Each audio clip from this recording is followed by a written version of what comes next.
We are now on to Unit 11 for the second semester final review. So for 32A, we're looking at combining like terms. I have 5x squared and 2x squared. Those will combine to be a 7x squared. I have a 3x, which is just the lone 3x. And then negative 7 and negative 8 combine to be negative 15. They're all separate, unlike terms. Can't combine any further, so I'm done. Now what we have to be careful with is b, because I have this subtraction right here, and it's actually minus 2x squared plus 8, which is something we have to be careful with, that distributing out the negative. So now it's 5x squared minus 2x squared, which is 3x squared. 3x is still by itself, and then negative 7 plus 8 turns out to be 1. For c, we're going to distribute the 5x squared y to each term. Be careful going through, making sure you get your coefficients and your exponents correct. For the first one, it's 5 times 7 is 35.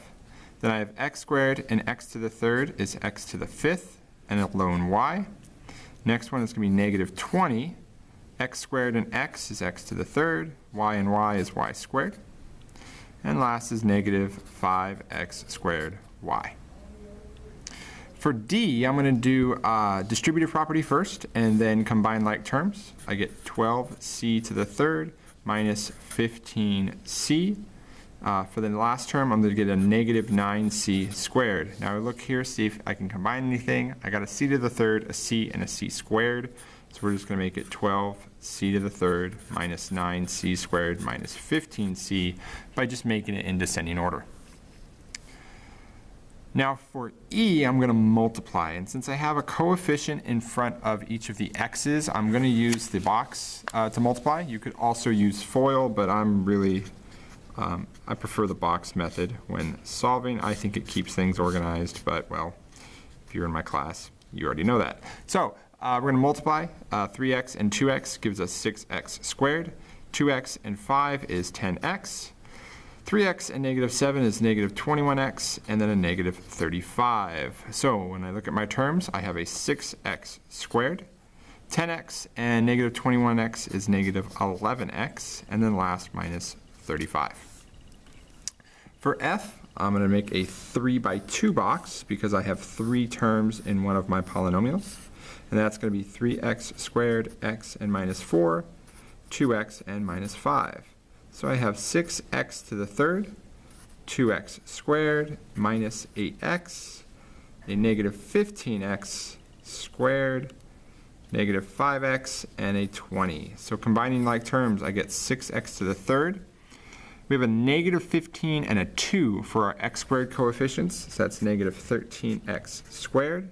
A negative 5 and a negative 8 is a negative 13x, and then last plus 20. For g, we got to be careful and not make it 9x squared plus 121. It's not distributing in the square root because it is addition. If it was multiplication, maybe like something we would have done back in Unit 10, that's a different case. But this, we got to get in the habit of writing it as 3x plus 11 times 3x plus 11. So we make it to the box.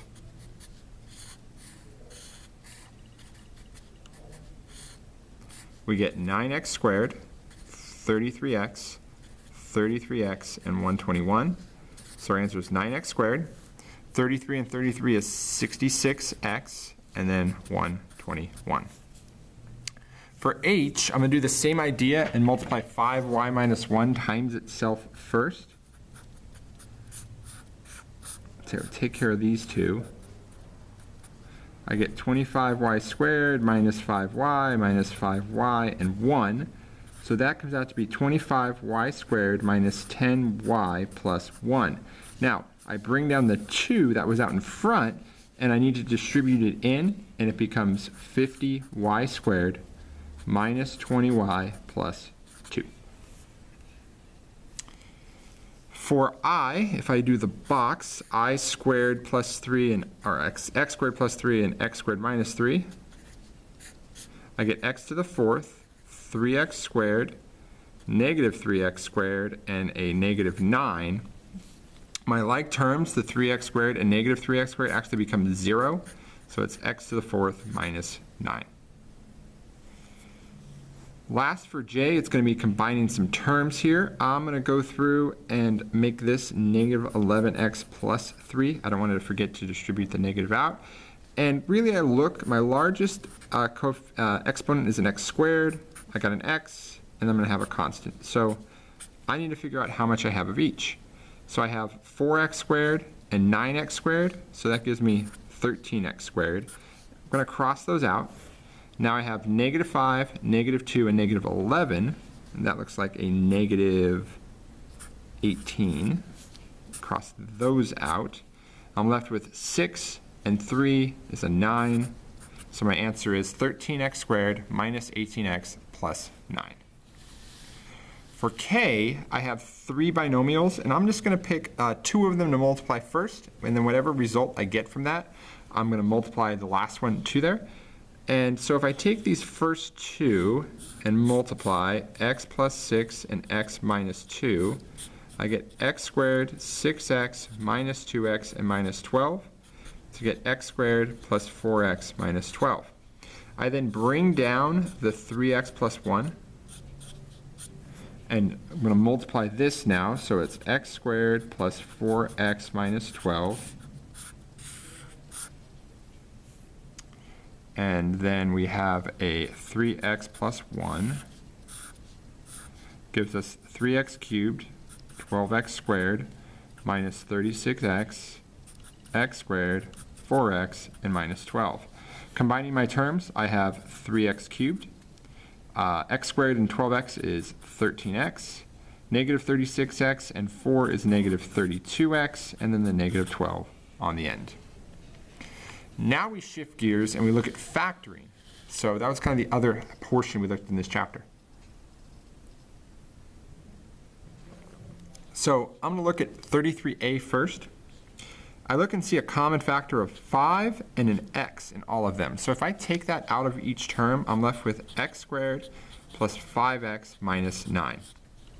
So it was a factor, and that is the greatest common factor. What I have left, if I look, multiplies to negative 9, that adds to 5. I don't really have anything that does that, so this is actually it factored completely.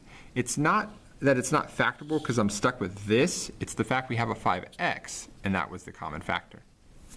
Now we go to B, and we're looking to multiply to 10 that adds to 7. So if I do 5 times 2, it gives me 10, then 5 plus 2 is 7. So I'm going to do x plus 5, x plus 2. For C, I have x squared plus 2x minus 15, multiply to 15, add, or multiply to negative 15, add to 2. Since 1 is negative, the multiply is negative, and it's a positive sum, I got a positive and a negative number. Now, I need to figure out which ones are 2 numbers apart, the factors. So 15, if I do 5 and 3, those are 2 apart.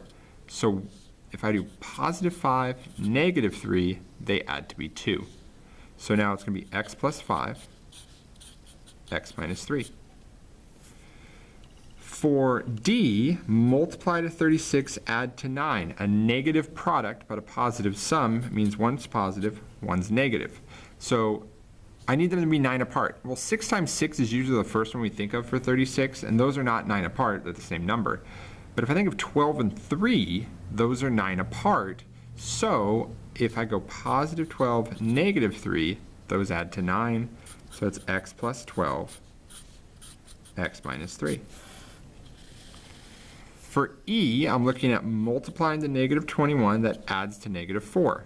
So they're both negative. So for something to multiply, 2 numbers to multiply to be negative, one's positive, one's negative, but since they add to a negative, the negative number is going to be the bigger one.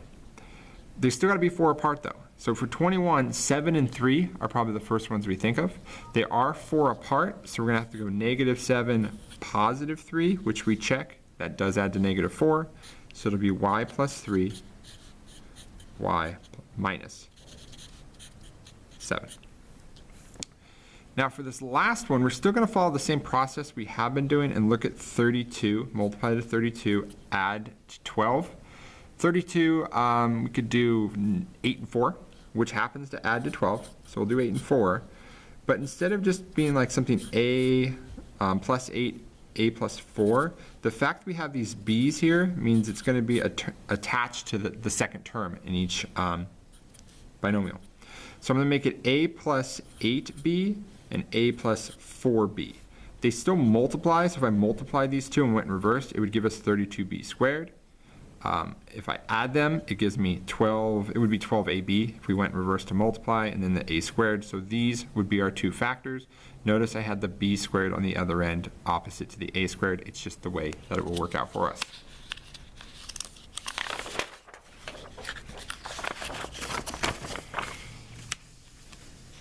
Now for g, I'm going to factor out a 2, and I get g squared minus 18g plus 45. Now I want to multiply to 45, that adds to 18. So multiply to 45 adds to 18. I'm just going to draw out some, or I'm going to add to negative 18. So if it's a negative 18, it means they're both negative. So if I can just write out some factors, I want to find ones that are together add to 18. So 45, I got 9 and 5. Those add to 13. I could do 3 and 15. I could do 1 and 45. These two stick out because if I do 3 times 15, I get 45. But if I do negatives, then they would add to negative 18. So that would become 2 times g minus 3, g minus 15. For h, I'm going to multiply these two. I'm going to multiply to negative 30, and I want to add to 7. So it's a negative product. So one's positive, one's negative.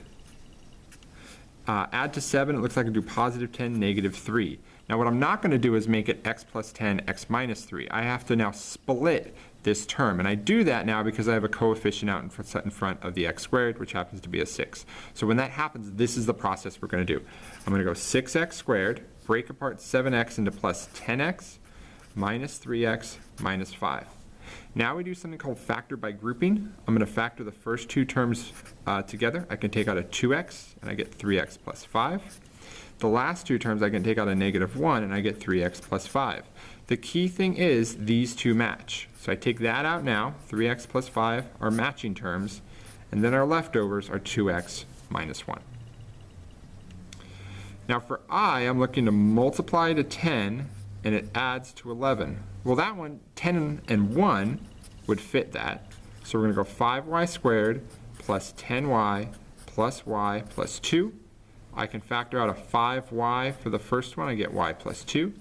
Can't factor anything out of the second one, so it's actually just like factoring a 1 out. So my factors are y plus 2 and 5y plus 1. For j, before I look at 9 times 12, I'm going to factor a 3 out and make it 4x squared minus 8x plus 3. Because now it's looking at multiplying to 12 that adds to negative 8. In this case, I can do negative 6 and negative 2. So leave the 3 on the outside. It's going to become 4x squared minus 6x minus 2x plus 3. I'm going to factor the first two. Factor out a 2x, leaves me with 2x minus 3. Factor out a negative 1, leaves me with 2x minus 3. So my factors are 2x minus 3, 2x minus 1, and then the 3 that was out front in the beginning.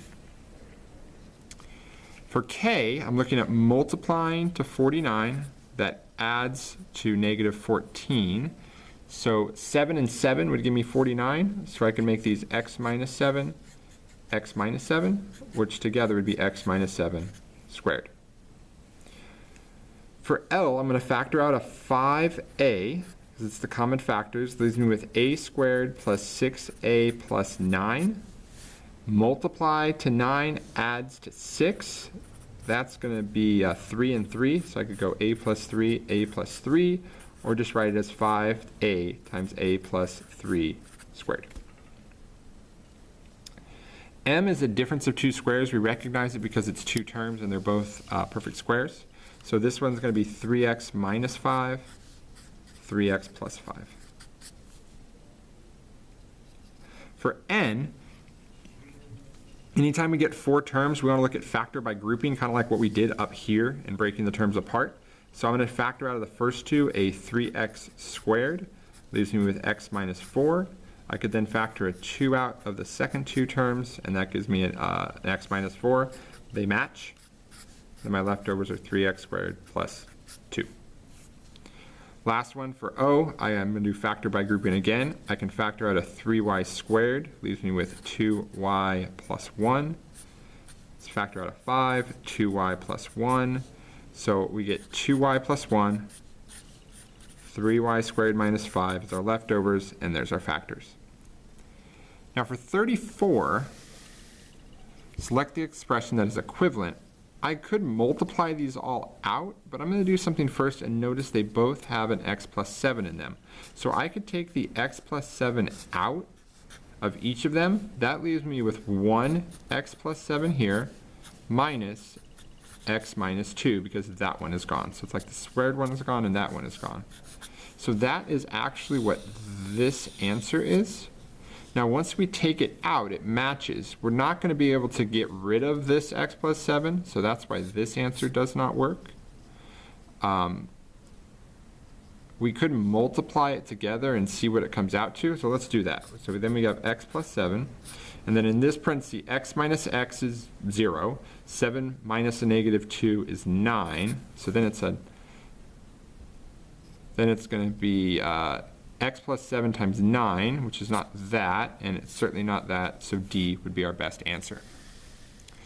Last one, 35, we have to find the first box and last box. Now I could go through multiplying all of this, but I'm going to kind of cheat a little bit, because in order to get this front coefficient, it's really going to be 3 times 4, and then times the 2. Yeah, all the other stuff will work out, but 2 times 4 times 3 gives me 24. And then to find the end term, the constant, it's going to be the 5 times the 3 times the 2. So 3 times 5 times 2 gives me 30.